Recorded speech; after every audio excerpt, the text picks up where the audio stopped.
Book 3, Chapter 3, Imagination. A new day, exclaims Mr. Willis. We have been working very hard for the first few weeks of school, and I thought today would be a great day to do an activity that doesn't require homework. We all cheer. The class seems to have awakened. Today, I would like to try an improv class. An improv class? What's that? A voice asks from the back of the room. It's sort of like the game of charades, but with teams. Each team acts out a play based on the suggestions of others. We are a little confused. I'm not sure if that sounds fun. I look over at Charles. He is eager and ready to get started. He loves acting and writing, and Limerick enjoys it as well. Mr. Willis walks around, putting our groups together. He knows which students are good friends, and so he tends to team us up with that in mind. He points to Baxter. Baxter, you will be with Limerick, Charles, and Finnan. We all smile as Baxter gets up and moves his chair to sit with us. Each little group is announced, and everyone is excited to be doing something new. Okay, I want each group to get out some paper and a pen. I scramble around to find my sloppy notebook. I call it my sloppy notebook because it's sloppy looking. I don't use it for school. I use it to write down ideas and thoughts that pop into my head. So it's like a journal, but a sloppy journal. Okay, now write down a place, such as a grocery store, a library, a school, a park, something of that nature. I look to Charles for guidance because he has a brilliant mind. Let's choose the playground. That's where we sit each day. On one piece of paper I write, playground. Okay, next write an occupation like a dentist, a lawyer, a school bus driver, a clerk at a store. This time I look to Baxter for the answer. How about someone who works at a post office, he suggests.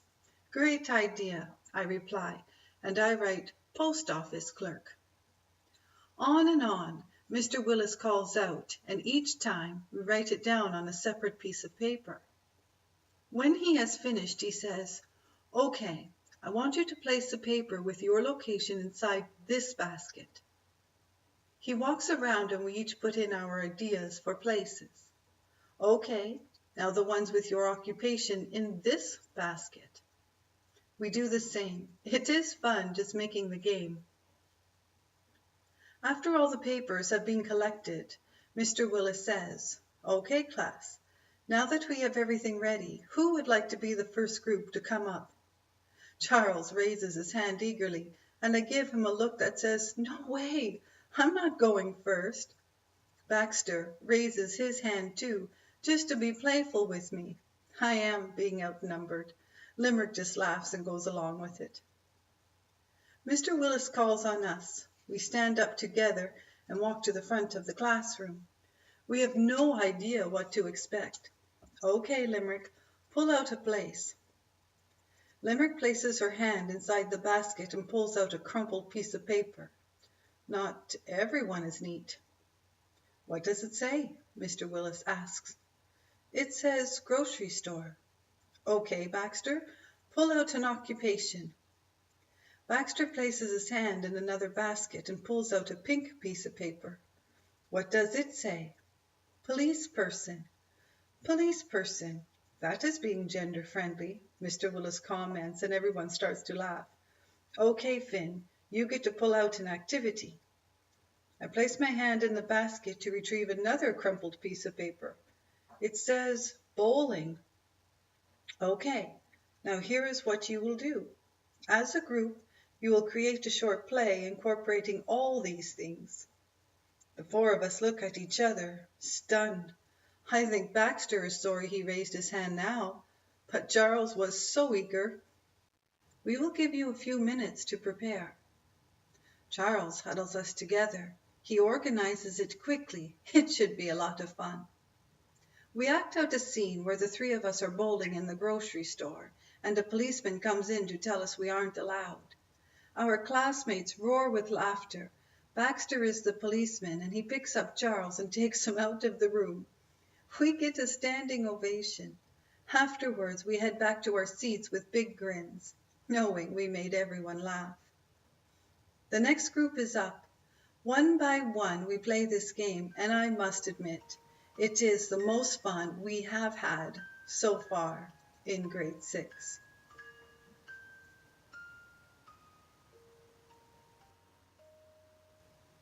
It is time for lunch, and as the bell rings, we all get our lunches and make our way to our usual meeting place.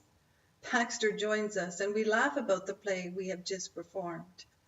That was really great. We should do that with my family on game night, I say. Charles and Limerick look at me. Charles asks, "Why don't we have a pizza night this Friday? We can play with your family, Finn. Maybe Sir can even join us." I look over at Baxter and say, "Baxter, you are welcome to come over for pizza night too. I just have to ask my mom if it's okay with her." Baxter looks very serious. "I'm not very good around strangers," he says. Nobody expected to hear this. He normally looks so confident and sure of himself, all in a very nice way. Charles pipes up, "Baxter, you will have a great time. Finn's family treats everyone like they are part of the family, and they laugh a lot." Limerick follows with, "I go there often, and I promise you will enjoy the visit and the pizza, which is delicious." Baxter shrugs his shoulders. "I don't know. I'm shy when meeting new people."